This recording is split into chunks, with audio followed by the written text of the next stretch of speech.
Evening. Buyer's remorse. Buy a new car? I'll be moving in. Let's get started. Sorry, I think there's been a mistake. I bought it from Carvana. You what? Yeah, great price. I even have 7 days to love it or return it. So there's no... No buyer's remorse. More like buyer's rejoice. I guess I'll let myself out. Congratulations. I mean it. Buyer's rejoice. Buy your car today on Carvana. Limitations and exclusions may apply. See our 7-day return policy at Carvana.com.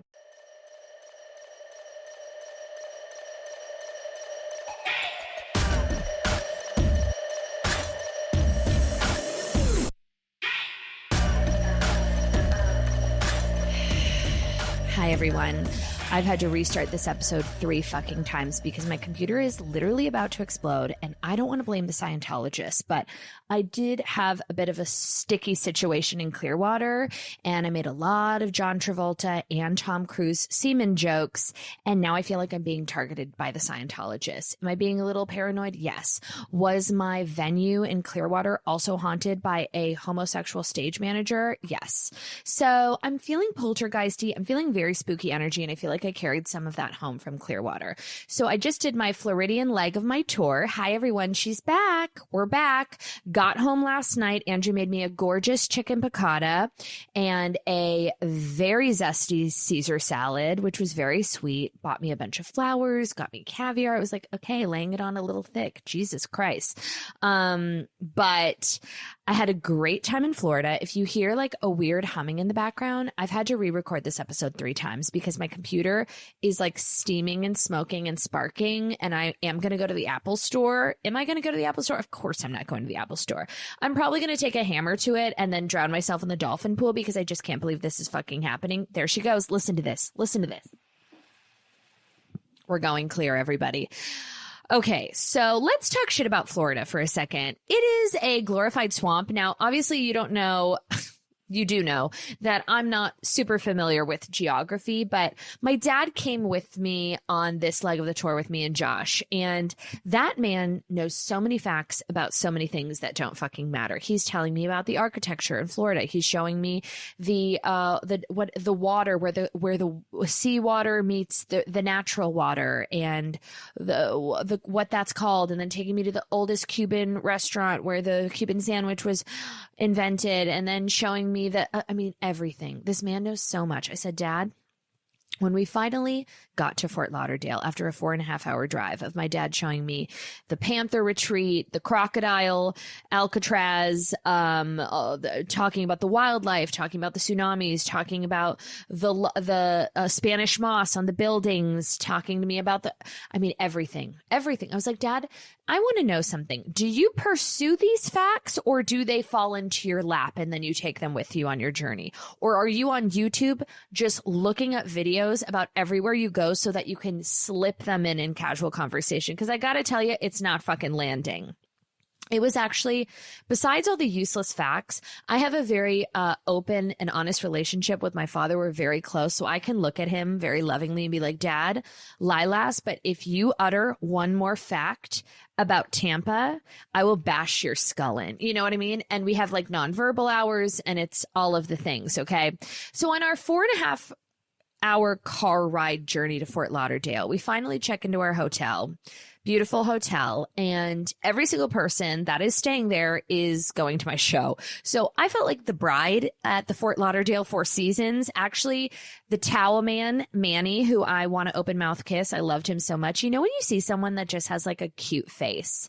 You know when you just like, it's not even like an attractiveness thing. Someone that just has like a sweet face with gentle eyes. Like I was yearning for that so much after the Clearwater experience. Okay. I do think that they've tapped my computer and they're following me.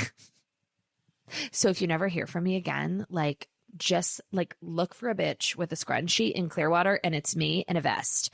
My takeaway about the Scientology hub of America, which is Clearwater, Florida, is that A, they do a fantastic Chinese chicken salad because they own all the buildings in Clearwater. Okay. They own all the apartments, all the buildings, all the retail, all the restaurants. Did I order a Chinese chicken salad and a hot honey flatbread from the Clearwater Grill owned by the Church of Scientology?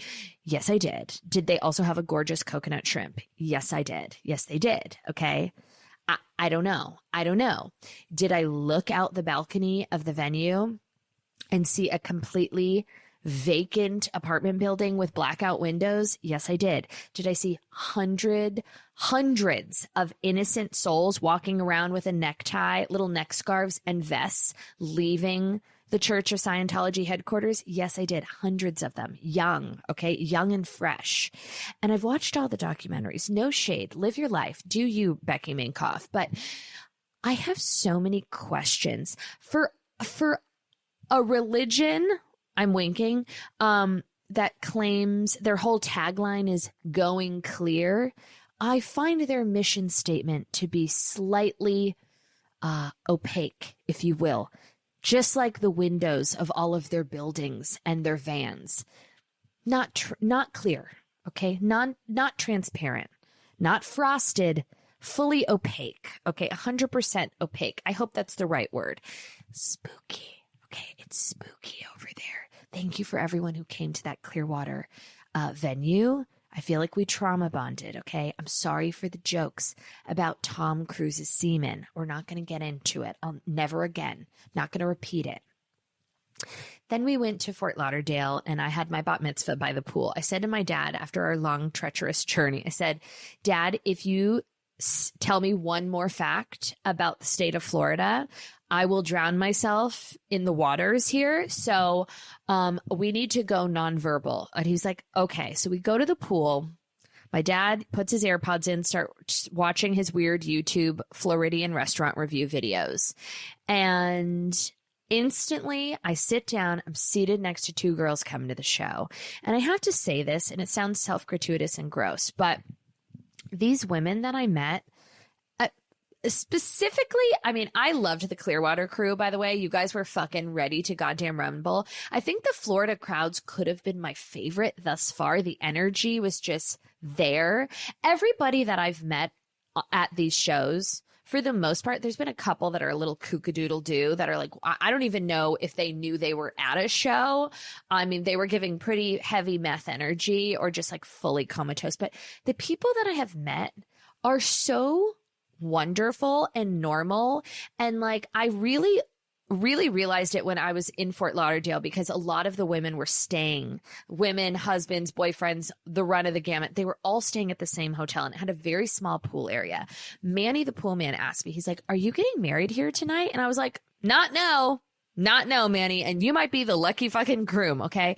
Because I sit down, these girls say, hey, we're coming to the show tonight. I'm like, oh my God, where'd you come from? People are flying in, and I appreciate it so much. Like that is like the nicest, like, I can't even tell you how much I appreciate people that have like left their children, grabbed a girlfriend, grab your florals and like flown to come make a weekend out of seeing these shows. And I've really like bonded, and I just am having such a fun time meeting everybody. And I'm being sincere. I'm not even being full of shit. I mean, Rachel and Rebecca, I met them by the pool. She's redesigning her living room. She's doing some shelving. She was at Home Goods the day before she left for the show. She's showing me all of her accessories. We're talking strategy. Then I meet Kristen from Buckhead and her daughter. They're doing a mother-daughter trip.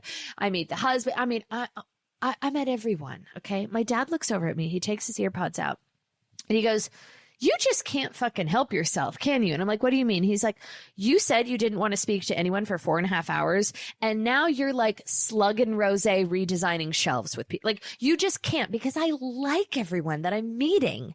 Like, it's a vibe. I can't explain it. If you haven't gotten tickets yet, okay, I'm just making sure this is still recording, because it's happened 3 times now. This once, twice, 3 times a lady.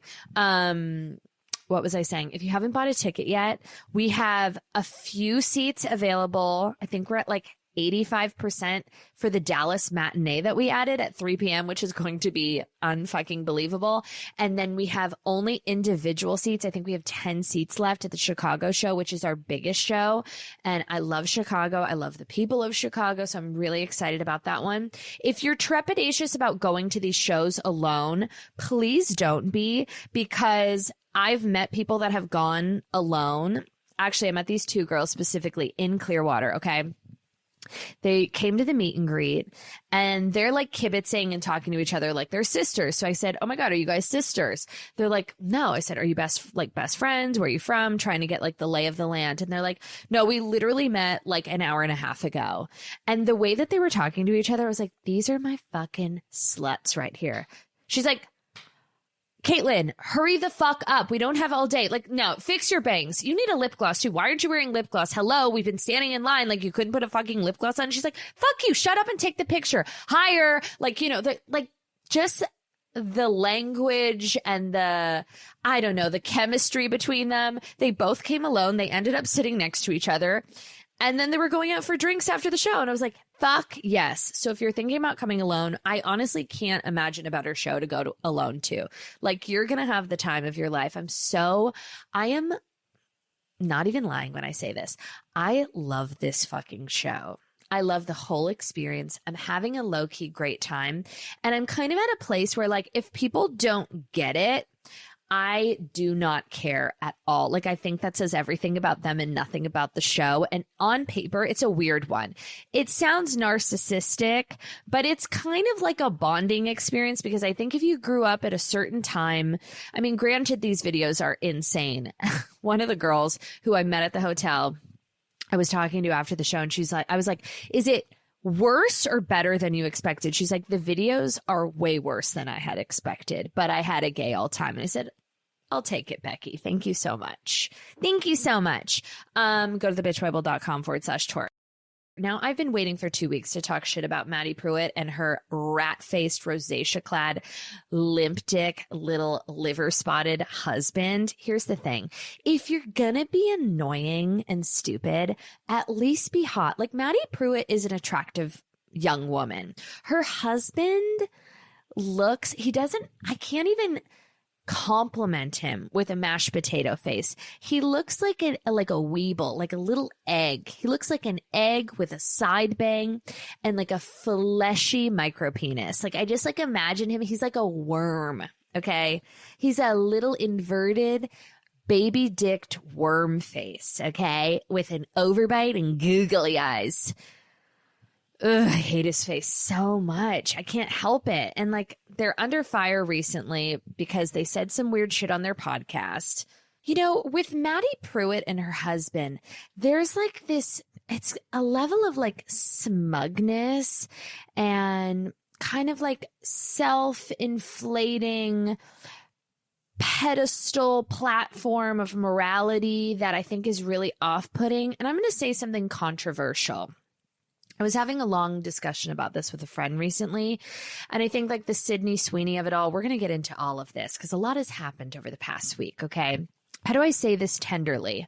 I think that people who live differently than you, think differently than you, practice differently than you, makes the world go round. You know, I like the variety and I like the conversation. And I think that if someone's a good person and practices what they preach, I'm all on fucking board. Doesn't matter what religious, what political affiliate, you know, I think that there's versions. And I think we've kind of gotten into this my way or the highway mentality. And obviously there's like, there's a morality, there's like morals and ethics that come into this, and it's layered given the context of what we're going through now in the political landscape. But across the board, you know, I have friends that are Republicans. I have friends that are Catholics, Christians, Muslims, Mormons. I've got a pick of the litter, okay? And if I know someone is a good person, I co-sign on whatever they choose to do. So I don't want this to get misconstrued as like me bashing Madi Prewett and her husband for their religious affiliation, because that's not what's happening here. I think that the reason they get so much shit is because it's like the same thing with Candace Cameron. It's very oh God, it's on like this platform of morality, and particularly with Madi Prewett, there's a smugness, okay? And her husband, smug. And it's a full suspension of logic. So they say things that are obviously rooted from the Bible. They talk about disciplining their daughter. So they have a daughter, Hosanna, who was born in January, which means she's not even 6 months old yet. So to romanticize and, I don't know, create a religious correlation to the Bible over a hypothetical disciplinary scenario feels very weird to me. Feels like a reach. It feels like trying to push a lesson that maybe we don't need to encounter yet. But they got a lot of backlash recently because they went on their podcast, which is called Wait for It. Wait for it. What is it called? Stay True. Wow, they really reworked the wheel with that one. It's just so funny that she was on The Bachelor, too. You know what I mean? Like, okay. By the way, the computer, this is just what it's going to be. We're going clear. I don't know what's happening. I'm so sorry. The audio is going to be perfect next week. I'm going to the Apple store with Baba Clyde. Actually, I can't take Clyde to the Apple store. He will fucking wreak havoc. He will wreak havoc. I'm going to figure it out. I need a new computer. Something's going on. I've been bugged. It's either the aliens or it's Tom Cruise, and I'll take either one. So last week, in their podcast, Stay True, some fans accused Trout, in particular, Madi Prewett's husband, of appearing to be giddy over spanking Hosanna in the episode, which dropped earlier this month. This is all according to Paige. I will never not flub a line. Like, the brain and the mouth are disconnected. Like, it's moving too fast and the mouth is moving too slow. It's the Nefertiti lift, okay? Makes me a little slow to enunciate. Trout, who explained that their pro-spanking beliefs are rooted in the Bible, said it would be hilarious when they start using corporal punishment on Hosanna. Yikes. He says, the Lord's discipline is always off of the heels of disobedience or sin. So think about it. When you have a child, you don't just discipline them for being good and obeying you, right? Like if Hosanna obeys us, we're not like, come here, girl, come here. All right, pull him down. Get that, mama, get her. Which will be hilarious, by the way, when we start spanking Hosanna, he continued enthusiastically, which we will on the record, because the Bible clearly says folly is bound up in a child, but discipline drives it far away. Prewett backed up her husband, also citing the Bible.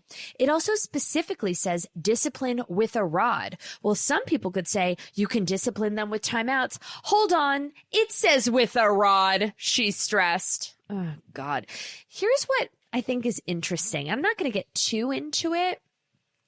I feel like a lot of the Bible's lessons are metaphors, call me kookadoodle-doo crazy, and not literal. And as time and information is spread, I think it's a beautiful practice if you practice what you preach and you live an honorable life and whatever keeps you in line, whether it be Jesus, RuPaul, or an ice-cold martini at the end of the day, whatever keeps you on the straight and narrow, not being a complete piece of shit is absolutely fine by me.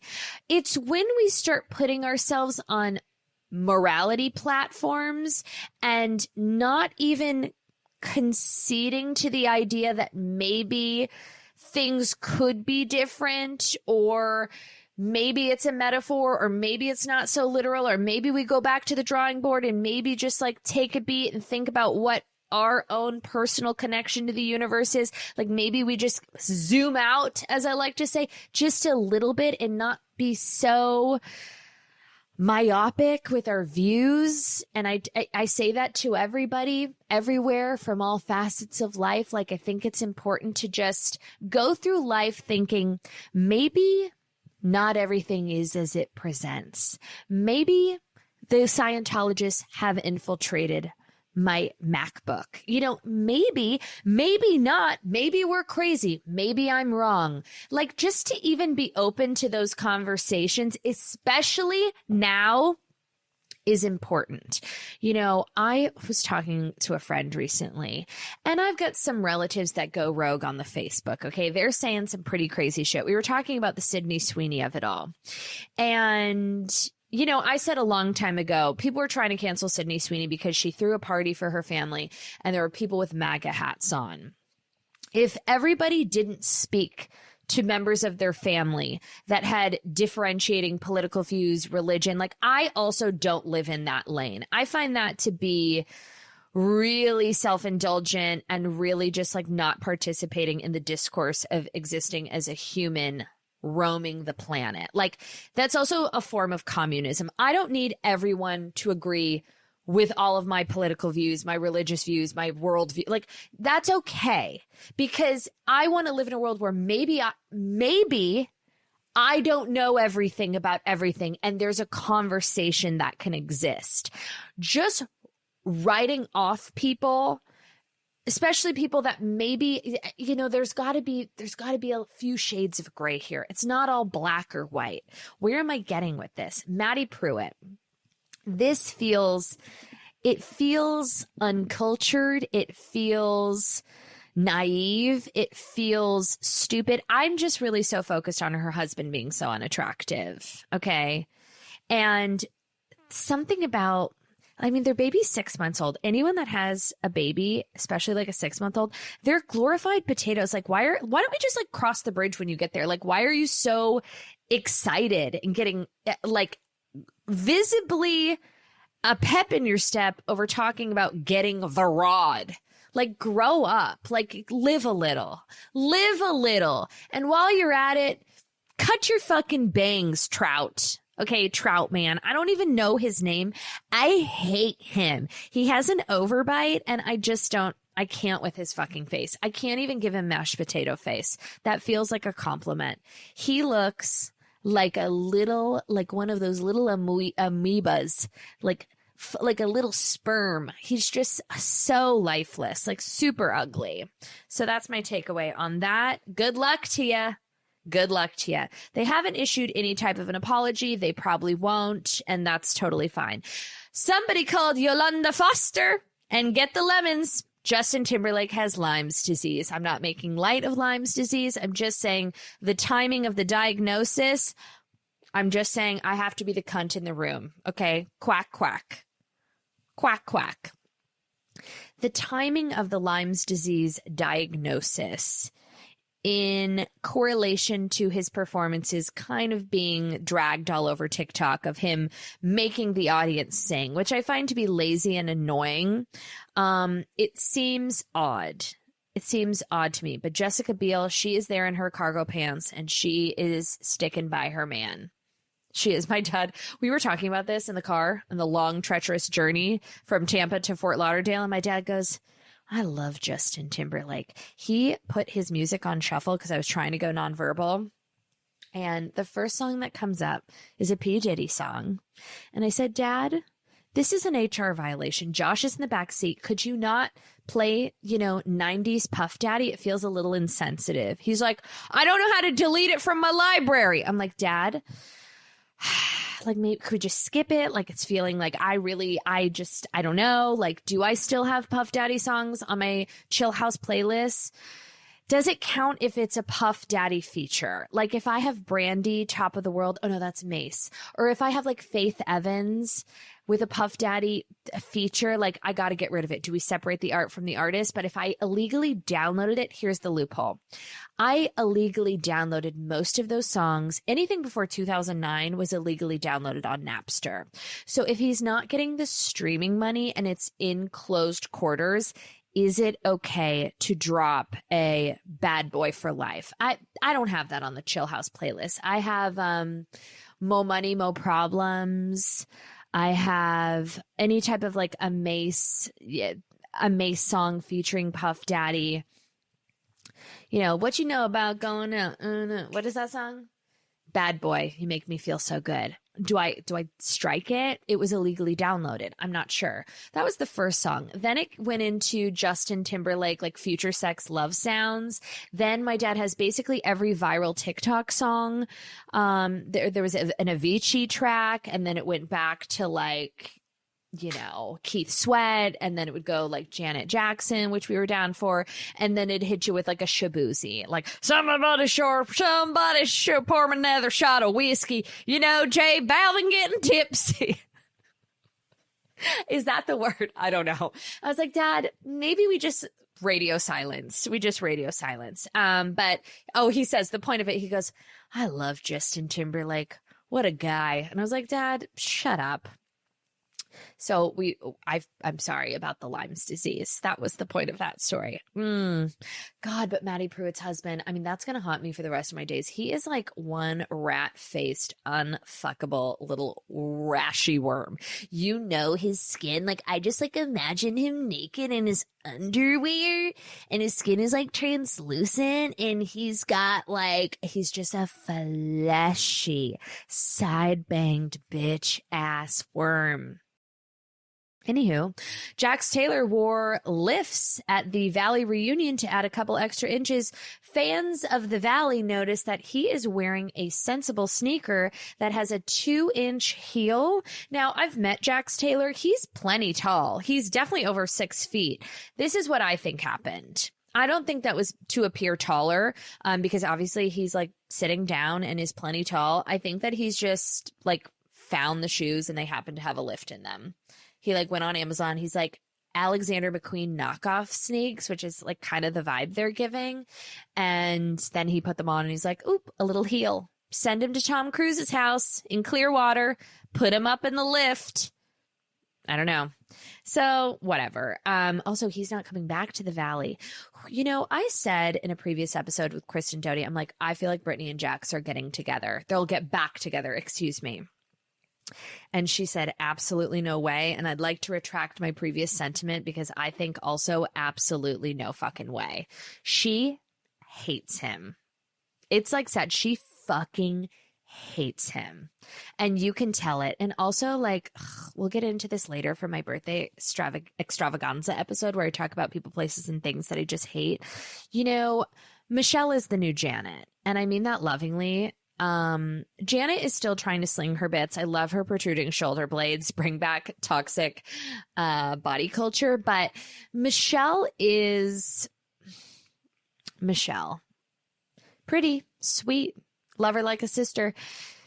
We got to crank up the volume on the personalities here. Like, it's just, you're not able to exist long-term hovering at a 4.5. You're just not. Like, we got to do something here. We got to do something. So that's that. Let's talk about the Sydney Sweeney backlash because I'm always ahead of the fucking curve. We talked about Sydney Sweeney saying no to endorsement deals. We talk about it basically every single week. Come from a place of no. It's the reverse Bethany. Let's be selective. So she comes out with this American Eagle, commercial talking about her genes, a double entendre. She's obviously talking about her genetics, her tits, her hair. She's pretty, whatever. People are saying that this American Eagle ad is like Nazi propaganda because it's, you know, she's showcasing her kind of like Aryan, privileged, white genetics, all with like a quippy little marketing angle of like the American Eagle genes. I think a stupid person thought of this ad campaign and probably didn't think about how it could be misconstrued. Do I think it's Nazi propaganda? No, I don't. She went on Instagram. She was crying about the backlash. She's in a yellow butter headband, you know, singing karaoke with her Euphoria stars.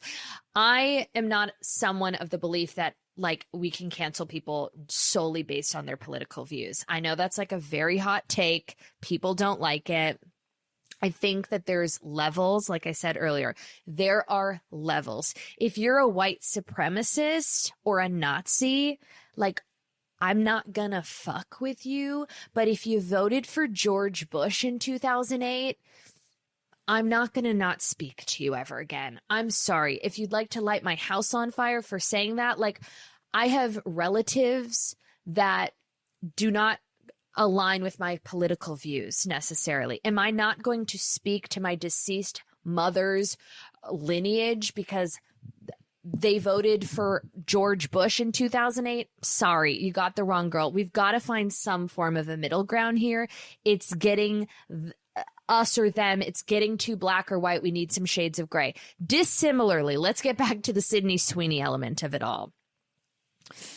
I think a stupid marketing bro wrote this fucking ad copy and thought it was genius and sexy and like kind of giving old 90s like Coca-Cola wink wink ads, and the wink wink instead of the tits is the Nazi propaganda, and it's just probably not of the times given the political social climate. But what's really crazy is that American Eagle is up 300% in sales. So it speaks to like this whole other question: is all press good press? Clicks are clicks, likes are likes, sales are sales. I just think it was kind of stupid. And actually, in comparison, remember there was the ad that Kendall Jenner did for like Diet Coke or Coke Zero that like the internet exploded over. And I mean, is it dissimilar to that? I don't know. I do very much think that it was supposed to be a wink, wink, like, look how hot I am, and these are my jeans. I don't love it, obviously, but it is what it is. And I think in 3.5 days, nobody's going to fucking care. She has also not issued an apology, although American Eagle posted this: Sydney Sweeney has great jeans, is and always was about the jeans. Her jeans, her story. We'll continue to celebrate how everyone wears their AE jeans with confidence their way. Great jeans look good on everyone. And they're just forward pedaling blue jeans for summer days. It's all about the jeans, more Sydney Sweeney with the jeans, which I think is probably the right marketing strategy, because if that was their intention and it's being misconstrued, an apology isn't necessary and they're just going to keep it moving. It's interesting, though. It is crazy. I mean, now that everybody has a platform, a TikTok, a keyboard, and like more information, it is wild how like ads in the 90s, you know, they didn't get this level of backlash because not everybody had the opportunity to like voice their opinions so violently and openly. And yeah, it'll be interesting to see how this fares in the next week. Oh my God, this is so wild. You guys, you know how I think I'm bugged? I'm literally bugged. So I went on ChatGPT because I'm trying to do pop culture news with Jackie. And I said very, very cleanly, clearly, and concisely, please send me the top pop culture news stories from the past week. And they proceeded to send all of these news stories, but I don't think any of them are real. Like, is she fucking with me? Okay, listen to this. We're going to cover them, but like, just know that I'm fairly certain that none of these stories are actually real. And I'm confused because I didn't ask for fake stories. Okay, she gets me. She's fucking with me. Ariana Grande and Ethan Slater's surprise wedding. They reportedly got married quietly in upstate New York. Sources say no one was invited except their agents and 2 very nervous dogs. Okay, she's fucking with me. Weird. Okay, she's listening. Timothée Chalamet confirmed for the Hunger Games District Zero. He's playing a young President Snow's rebellious cousin. The internet is torn between excitement and franchise fatigue. That one sounds like it's real. But I keep Googling this and I'm not getting any traction. I'm not seeing anything, okay? Kim Kardashian went on a spiritual sabbatical. She posted a cryptic caption about cleansing her soul in Bhutan while wearing full Balenciaga, sparking a trend of pilgrimage core. That is funny. By the way, I love a spiritual retreat. I know so many bitches that go on these spiritual retreats. They go to a Free People, they go on a spiritual retreat, and they come back, you know, better than ever. And it's like, honey, like, you couldn't be more broken. We all know it. Now you're just poor and broken because you went and uprooted your life in Tulum for 3.5 weeks. But it's not giving, it's not giving together. It's not giving focused. It's not giving healed. It's not giving stable. Let's just say that. Not giving stable, but God bless her. Beyonce's Cowboy Couture Tour breaks fashion and ticket records. The Western meets space glam aesthetic is now influencing New York fashion runways. Think rhinestone fringe, cyber spurs, and horse holograms. Well, yee-haw, giddy up, cowgirl. I would like to go to the Cowboy Carter Tour. I don't know why I'm not going to any fucking concerts. Probably because I'm just so brittle and broken and like need to go nonverbal and hibernate. And I've got so many concerts in the park. But the fact that I missed the Lady Gaga concert, it does hurt me a little bit because I'm nothing if not a monster for life. I do think Lady Gaga is the greatest star of our time. And I think what separates her from so many other artists is that her willingness to be transparent. I think that what we see is what we get. And there's an earnestness that comes through. There's something, even though she's got all the music videos, the costumes, the glam, the aesthetic, you know, the curation. Lady Gaga has a rawness to her as a pop star that we just don't see with others. We don't really see it with J-Lo. Beyonce, I love. I think she's unfucking believable, but I'm just thinking of touring artists right now. There's definitely like a boundary with her and the Fonz. I think Madonna, the same thing. There's a boundary. I think, I don't know. I think that there's something that you can tap into with Lady Gaga that we don't get from any other of our biggest pop stars. I mean, Katy Perry's like just Shervin shtick. Okay, she's kooky, but like there's definitely a wall there. We're not getting the real Kitty Purry, okay? Although I do love her slithering around in her latex bodysuits with those micro bangs. Like can't. Ariana Grande, there's a boundary. You know what I mean? Which is great to preserve, but I think Lady Gaga is just a super alien rock star, greatest star of our time. And I would take a bullet for her. So how do you like that? Hailey Bieber's glossed babycore is taking over. She's got a new line of pastel skincare and literal baby rattle accessories, has made infantilized glam the new clean girl aesthetic. This bitch on ChatGPT, she's fucking with me. There is no fucking way that Hailey Bieber is hawking her road beauty with baby rattle accessories. There's no fucking way. What is this? Is this a sick joke? I'm going to ask her, are these real stories? Oh my God, we're developing a relationship. Ugh, I'm like Joaquin Phoenix and her. Oh my God. Okay. Some of these stories are real or loosely based on actual pop culture trends, while others are exaggerated, satirical, or speculative in tone. I leaned into a blend of reality and stylized commentary like you might see on your podcast monologue or pop culture newsletter with a comedic, aka comedic edge. Oh my God, she's listening to me. Bye. You know what's interesting? I just went and had a gorgeous flank steak Greek salad with my son, who eats a chicken Milanese with steamed broccoli and a side of berries. Health is wealth. I need to start gua shaing his face. He had crippling diarrhea, thank God, while I was gone last week. He had to get like picked up from school because he fully like blew it out of the park and like shat everywhere, like liquid shits. Hello, welcome. Hope you're not eating in your car listening to this. And I started like spiraling, feeling so guilty, being like, oh my God, what's happening? Did he eat something? And me and Andrew took Clyde to this like local park that has a splash pad, which like I probably have hand, foot, mouth disease, like just disgusting people. Don't go on a weekend. Don't go on a weekend. I mean, the people, it's just the kids, the boogers, the fluids, the bathing suits, the tankinis. It was a jilting, harrowing experience. It was like, we're back from Florida, but we're not back from Florida, if you know what I mean. And I was so confused because Clyde, like me, has a stomach of iron, and it's just like kind of out of his character to have like any type of digestive issues. And then as I was watching him saunter around this splash pad, I see him literally like a dog crouching down low, like drinking the water. And there's a huge sign in the park that says, recirculated water, do not drink. And my son is just like mouth open, like a dog at a fire hydrant, like a busted fire hydrant, just inhaling. And I looked at Andrew and I said, perhaps that is the reason for the explosive diarrhea. And then we just let it happen because we did think it was so funny. So whoopsie about that.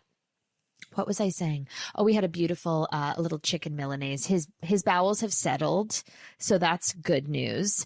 A lot of people ask me if I feel guilty. It's come up with family, friends, people on the road. They're like, do you feel guilty when you have to leave Clyde? And the short and long answer to every question in that lane, wheelhouse, etc., is no. It's not a guilt thing.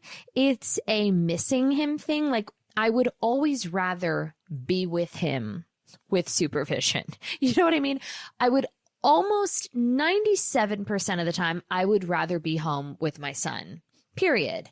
And it's not like, oh, she's such a good mama. That's not it at all. It's just, I'm obsessed with him. He's my boyfriend and I like being home. So when I have to leave, I don't feel guilty because I am working and I am providing him a myriad of opportunities.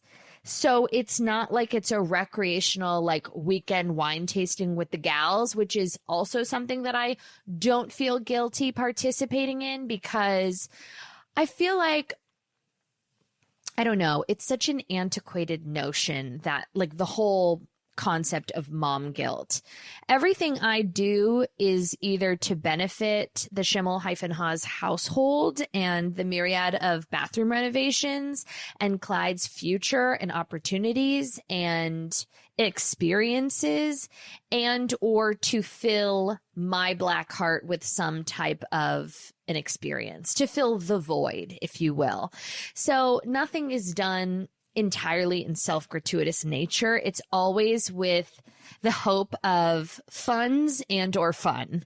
And I don't feel guilty. And it's so weird because, like, nobody asks a dude that. Not to, like, play Gloria Steinem here, but, you know, the Schimmel-Haas household is on tour and has been on tour. I don't think I've mentioned this on the podcast, but Andrew is also staggering with my schedule and on tour. So for instance, I was able to kind of like syndicate. That's not the word. I was able to coordinate. I like the word syndicate though. Put it on Jackie Loves. I love that word. I'm going to work that into a bit. And by bit, I mean not a bit, just like a sentence. I was able to kind of coordinate my tour with Andrew's necessary work responsibility. So like for Boston, we wanted to go see Teddy and Thomas Rhett, and Andrew works with them. He's going on tour with both of them moving forward to work on music. So I was able to like book that sad Civic Center Boston show so that I could be there, so we could be there, so we could do the thing. I was gone 10 days, came home, left again for 4 days, got home last night in T-minus 24 hours. This is what gives me little tingles, okay? And just close your eyes and nod if you fucking relate. So I've been complaining because I was, in Florida, Tampa, my hair, ready to shave my head, mosquito bites, all the things. But, living the dream with my gals at the Four Seasons in Fort Lauderdale. It could be worse, right? So I get home and 24 hours later, Andrew has to fly to buttfuck nowhere to join Teddy Swims on tour and sleep in his tour bus in a glorified bunk bed coffin. And the thought of him just like sweating his balls off in a tour bus, sharing a bathroom with a bunch of bros in the middle of nowhere, does give me a gay old chuckle. You know what I mean? So then Andrew goes on tour for a week. Then he comes home for a day. We spend a day as a family. Then I go for another only 3 days. And then I come home. We're all home for a couple weeks. And then Andrew leaves again to join an artist on tour, living in a bus. You know what I mean? So we're busy. We're on tour. Okay. We're a touring family. We're like the Partridge Family. But nobody ever asks Andrew, do you feel guilty? And I think his response, ironically, would be yes, which is the funniest part about all of this. But do I feel guilty? No, I think he's going to be just fine. He's going to be just fine. But thank you for asking. So annoying, right? Here's some fun news. Brooklyn Beckham and Nicola Peltz have renewed their wedding vows after 3 years of marriage amid alleged family feud. Yet another headline flubbed by yours truly. So this is weird. So Brooklyn's not speaking to anybody in the family. You know, there's the lore of was it Mark Anthony or somebody at Brooklyn and Nicola's wedding called Victoria Beckham like the prettiest girl in the room or something. And Nicola was, you know, driven to tears, and now Brooklyn is standing by her. I have heard that she's the biggest cunt in the Western Hemisphere, and not in a good way, in a bad way. So, you know, she doesn't sound great, and he seems sweet but misguided and extremely whipped, which usually I'm on board for, but to alienate your entire family feels a little drama. Similarly, to renew your vows after 3 years feels like a fucking death sentence. So maybe they have a reinvigorated love for each other because they're so ride or die, and they've just, you know, abandoned all their previous pre-existing. This is, I can't. Okay. Like, Jackie, you are so painfully stupid. You are painfully stupid. Anyways, they've renewed their vows, and I hope they live a long, happy life together, because if they don't stick it out, their family's going to be like, fuck you. Remember also there was like that whole lawsuit with Nicola Peltz and the wedding planner saying that she was verbally abusive, and then they exchanged all those crazy text messages. Google it if you haven't. I'm pretty sure we've talked about it extensively on this podcast, but she seems like a nightmare. He seems like a little bitch ass, and maybe they deserve each other. So mazel tov to the Beckham Peltzes, okay? Anyways, I'm going to go take a bath with my toaster oven. Thank you so much for listening to the Bitch Bible podcast. I will be refreshed and rebuked next week. So stay tuned for that, everybody. Thank you so much. Love ya. Chit chat later. Goodbye.